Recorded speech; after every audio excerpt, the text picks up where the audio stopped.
ಮರಣದಿಂದಲೇ ನನ್ನ ಎಲ್ಲ ಶವನೀಗಿತು. ಅಬ್ರಹಾಮನ ಆಶೀರ್ವಾದ ಕ್ರಿಸ್ತನಿಂದಲೇ ದೊರಕಿತು. ಅಬ್ರಹಾಮನ ಆಶೀರ್ವಾದ ಕ್ರಿಸ್ತನಿಂದಲೇ ದೊರಕಿತು.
ಮರಣದ ಬಾಗಿಲಿಂದ ದೇವರನ್ನು ಬಿಡಿಸ್ತಾರೆ.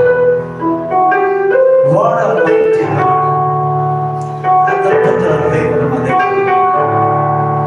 ಮರಣದಿಂದ ಬಿಡುಗಡೆ ಮಾಡಿದ ಪಾತಾಳದ ಶಕ್ತಿಗಳನ್ನ ಯೇಸು ಸ್ವಾಮಿ ಹಿಡಿಕೊಳ್ಳಿಕ್ಕೆ ಸಾಧ್ಯವಿಲ್ಲ. ತಂದೆಯಾದ ದೇವರ ವಾಕ್ಯ ಅಂತ ಹೇಳುತ್ತೆ, ದೇವರು ತನ್ನ ಶಕ್ತಿಯನ್ನ ಬಿಟ್ಟು ಆತನ ನೆನಪಿಸಲ್ಪಟ್ಟಿರುವುದಾಗಿ.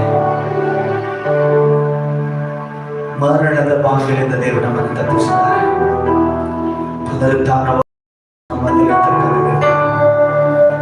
ಆತನ ಉನ್ನತನಾದ ದೇವರು ನಂಬಿದರೆ ಅದ್ಭುತ ನಿನ್ನ ಜೀವನ ಕಾಣಲಿಕ್ಕೆ ಸಾಧ್ಯ. విశ్వాసము గలవాడు నిత్యము జీవించుచున్నాడని దేవుని వాక్యాన్ని చూస్తున్నాం.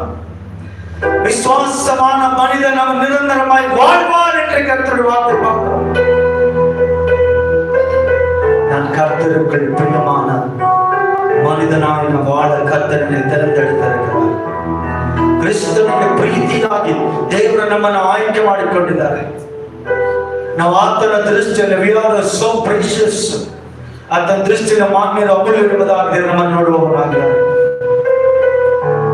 ಆತನ ಪರಿಶುದ್ಧತೆ ನಮ್ಮ ಮೇಲೆ ಸದಾಕಾಲ ಬಿಡುಗಡೆ ಮಾಡುವವನಾಗಿದ್ದಾನೆ. ಆಮೇಲೆ ನೀನು ಆತನಿಂದ ದೂರ ಹೋಗಬಹುದು. ದೇವರು ಹೇಳ್ತಾ ನಾನು ಹುಡುಕಿ ಲೋಕಕ್ಕೆ ಬಂದಿದ್ದೇನೆ. ಆಮೇಲೆ ನನ್ನದು ತೆಲುಗು ಹಾಡಿಕೊಳ್ಳೋಣ. ನಾನೇ తీస్తురుడా భూమిలేనేసయ్య సరిపోల్చలేను నీతో గడలైన వారిని.